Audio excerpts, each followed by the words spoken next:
Hi y'all, I had a request for a video that showcases different styles of vintage skirts and the bodies that they look best on. So I'm going to do the best I can. I don't unfortunately have a lot of different bodies available to model for me right now due to quarantine, and I rifled through my skirt collection and I don't have all the styles that I wish I had on hand to showcase. But I'm going to show a couple of styles that are what I would consider iconic or that I think work really well for a variety of body types. So we're going to start with this skirt that I'm wearing right now. This is a 1960s or a 1970s skirt. It is cotton. It's a midi skirt, which means it falls below the knees but above the ankle. This is an A-line skirt, so it kind of makes an A shape if you look at it when you hold it out. You see that a little bit? I think these are incredibly flattering for almost all body types. They sit at the natural waistline, which will exaggerate or show off your waist a little, but then it also has a lot of give and a lot of movement, so you don't have to suck it in all day while you're wearing this. This is just an incredibly comfortable skirt.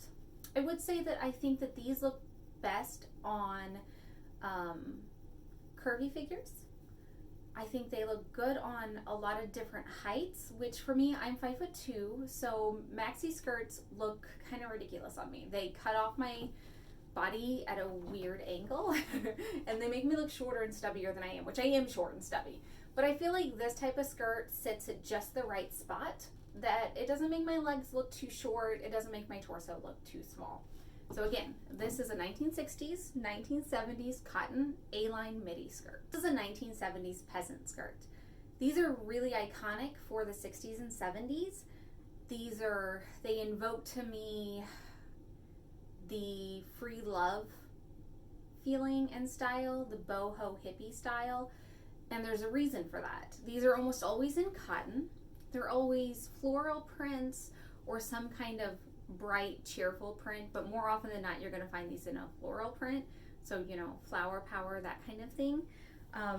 They always have movement, usually from mid-thigh to knees or just below. They let you dance is a big part of it. And you can hike it up a little bit if those thighs are too constricted and really get your dance moves on. So these are really great for if you're going to a festival, if you're going out somewhere and you might be doing some dancing. But they're also really great because they are almost maxi length. It falls just above my ankles, but they still don't really cut off a short person too much. I will say this, I do think that these look better on taller people. People with a straighter figure look really good in peasant skirts. Usually they don't have a lot of give around the thighs, and they can kind of make a straighter looking shape. And so for somebody like me, where I'm very curvy, I feel like it doesn't really accentuate the parts that I like to accentuate whenever I'm dressing up, which is I like to have pieces that either have a lot of movement up here or that are very fitted up here and show off my hips. But again, if you have like a boxier figure or a straighter figure, I think peasant skirts look really good on those body types. This is a pencil skirt. You're going to find pencil skirts in several different styles, shapes, and lengths, and those have changed over the years. This is a true 1950s one, and they did fall a little bit closer to the knees or below the knees in that time period. If you look at the 1960s, where 50 style were still heavily prevalent, but that hemlines were going up a little, you're going to see higher, tighter, more form-fitting pencil skirts. This is personally the style that I choose to wear most of the time. It doesn't look great with this particular blouse that I've selected. I picked this blouse because it shows the waistlines and I don't have to pull up my shirt repeatedly. But I usually tuck a blouse into one of these for a very classic look. But you can really wear t-shirts with them. You can wear tank tops with them. These are really great for the classic pinup look. They're usually more form-fitting. You can even get the pencil skirts that are super tight and become less of a pencil skirt and more of a wiggle skirt at that stage, which Wiggle skirt comes from the idea that it's so constricting that you literally have to wiggle to move around in it. If you got to walk across the room, you're going to be wiggling across the room. But again, this is my favorite fit, and I like it because they are always high-waisted, always. If it is not high-waisted, it's not a true pencil skirt. And they are form-fitting all of the way down. This one's actually a little bit looser. As you can see, I can kind of do like a little bit of a stretch out in this guy, but it is still pretty form-fitting. And these are really great for like, well, if you just kind of want to feel, you won't feel them curves a little bit, and you should. These look great on curvier figures. This can be a really bad shape for a boxy figure. So if you don't have a lot of curve here, if you're more straight down, it can accentuate that a little bit. And I have seen, if you got one, like this is actually an okay one as far as not making you look too boxy. My shirt makes it look boxy, but it is actually really good because it has a little bit more shape to it. It's good at not making you look boxy. But overall, I would say for a straighter figure, I would not go to this type necessarily. This is a maxi skirt. It does fall exactly to my ankles. It fits high at my waist, but a lot of maxi skirts are, especially when you get into the 80s and 90s and nowadays, you get more around the hips. I personally always select ones that sit at my natural waistline. This one can be pulled down to sit further. Maxi skirts are really great for taller people. They're really great if you get the right shape for curvy people, and maxi skirts can come in a lot of different styles. This is like a maxi A-line skirt, so you see it's got quite a bit of stretch, quite a bit of give here. This one came in a 1980s evening dress set.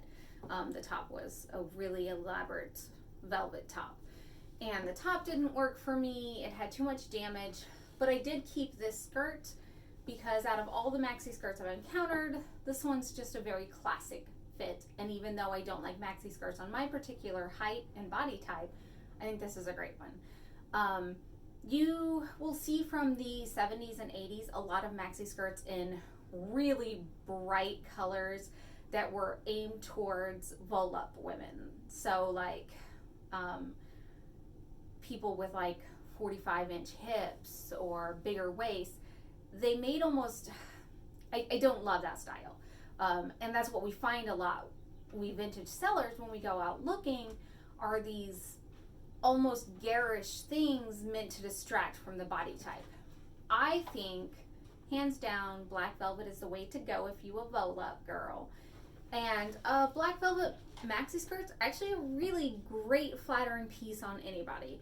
I would say if you're trying to figure out what it is that works for your body type, start with something like this. Start with a solid color. Don't do any of those bright, flashy looks, but get one that's got a little bit more shape, almost an A-line fit to it, a high waist, and it's going to feel more comfortable and it's going to be really flattering on you. Skirt number 5. This is a 1960s or 1970s button front gingham skirt.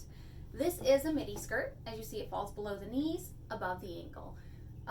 This one does not have that A-line shape like the plaid one that I wore earlier. As you can see, when you pull it out, there's just not the same amount of give to it that the other one had. I would just call this a midi skirt just to be safe in my terminology. But this is another high-waisted. It has pockets. It's a nice cotton material. I would 100% wear this just around the house. It's so comfortable. This one does have enough give that it kind of covers up any waist or hip or thigh that you might be uncomfortable with. I would say that this is a really good shape and style for pretty much any body type, except that I do think with much taller people who have a straighter figure that it won't do their figure justice. And again, I think with a straighter figure, you need to have maybe a belted skirt. A belt here would help with that. So I think if you belted it, it would define your waist and it would break up the shape a little. And so that you could actually wear this if you had a straighter figure. I think this skirt works for everybody. This is a mini skirt. Mini skirts come in all shapes, fabrics, styles. Mini skirts didn't come around until the 60s or 70s. And that was the revolution of female style. We basically snubbed our noses at all of those more conservative styles from previous generations, and our hemlines got higher. As a matter of fact, the 60s and 70s had the micro mini dress as the iconic skirt to wear at that time period. So that would be anything like top of the thigh to mid thigh is pretty micro mini. This one is several inches above my knee, I would say 5 inches above my knee. So this is a pretty short mini skirt. This is a really good one because it's just a jean skirt.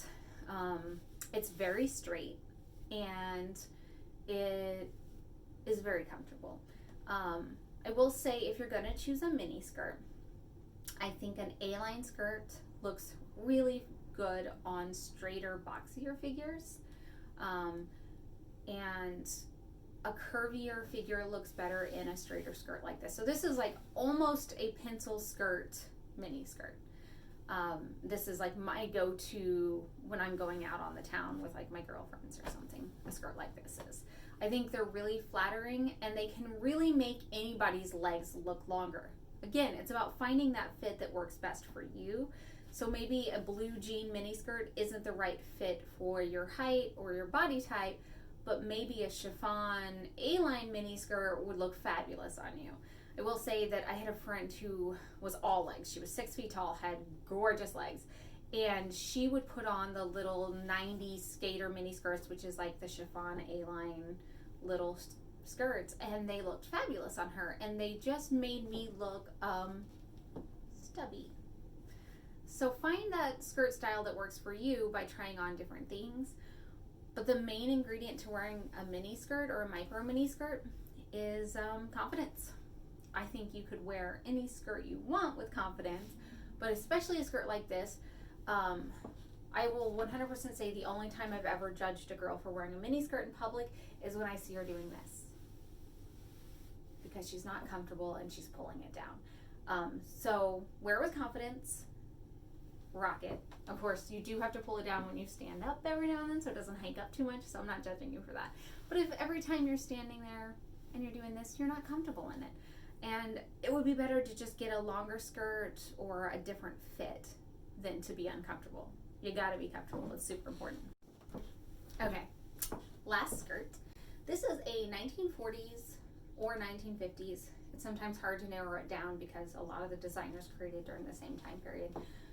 This is a midi skirt below the knees. It has accordion pleats in it, which start below the waist. This is a full circle skirt.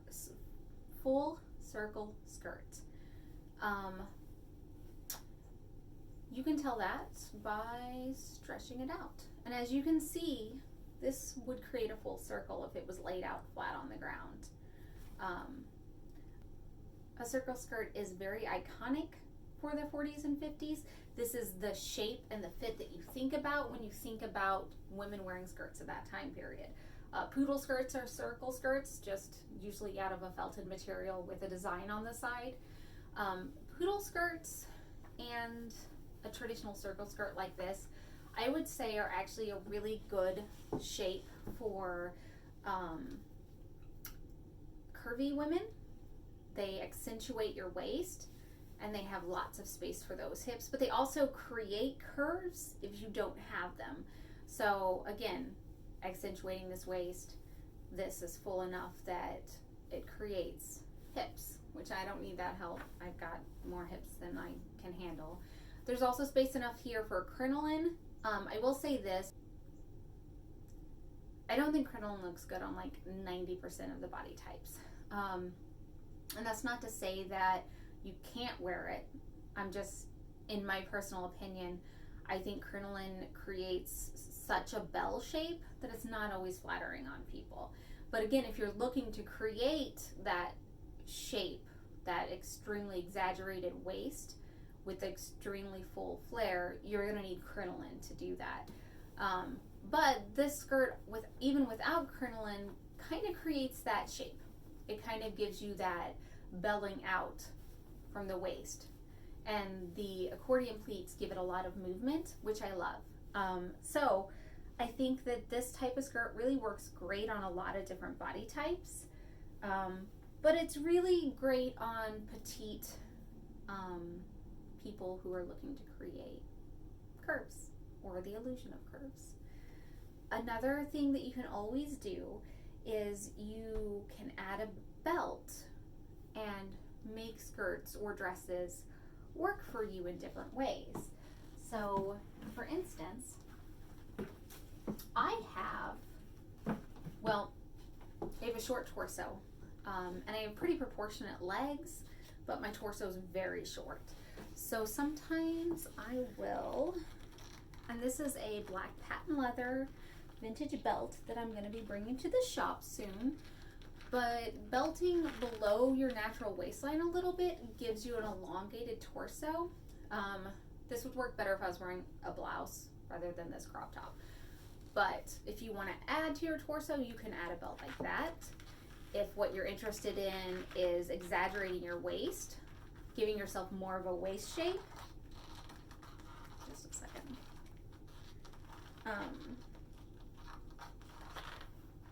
Wearing it at your natural waistline really accentuates the waist a lot. And you can go real hippie with it, and you can go down around your hips. And this works if you have a very long body and you're looking to like break it up a little. I don't think it works on everybody. For me, for instance, my hips are so big that this just kind of makes me look bigger. But this actually is a really cute way to wear a belt with a peasant skirt, is to add it around your hips, because that peasant skirt is so straight. It will give it a little bit of shape that way. Okay, so I wish I had a few more skirts to show off, and I hope that that actually helped some. I don't know if I gave any good advice there. So I've built a lot of my ideas about what works and what doesn't work based off of what has and hasn't worked for me over the years. And I've been pretty much this body type since I was 14 years old, which is 5'2". I'm very short. I'm very stubby. I have a short torso, and I've always been very curvy. So I figured out what does and doesn't work for me, and then I just kind of reverse apply that to what I think does and doesn't work for other people. So, for instance, something that doesn't work on a very stubby, short, hippie person like me is going to look real good on a long, tall drink of water. Or that's my logic anyways. I rambled a lot, but I hope that this gave you some ideas of different types of skirts. I am going to start offering a styling option through my website, which is an add-on that you can add to a purchase. So if you purchase a skirt or a blouse, you can select a tiered option to get the item styled and those styled pieces sent to you. So for instance, if you select a dress and you select the lowest tier of styling, you can get jewelry added, scarves added, pieces that I think just would look good with those. So if that's something that you're interested in being styled, that's coming soon. Okay, well, thanks for joining me. Thanks for being patient while I rambled. And thanks for loving vintage.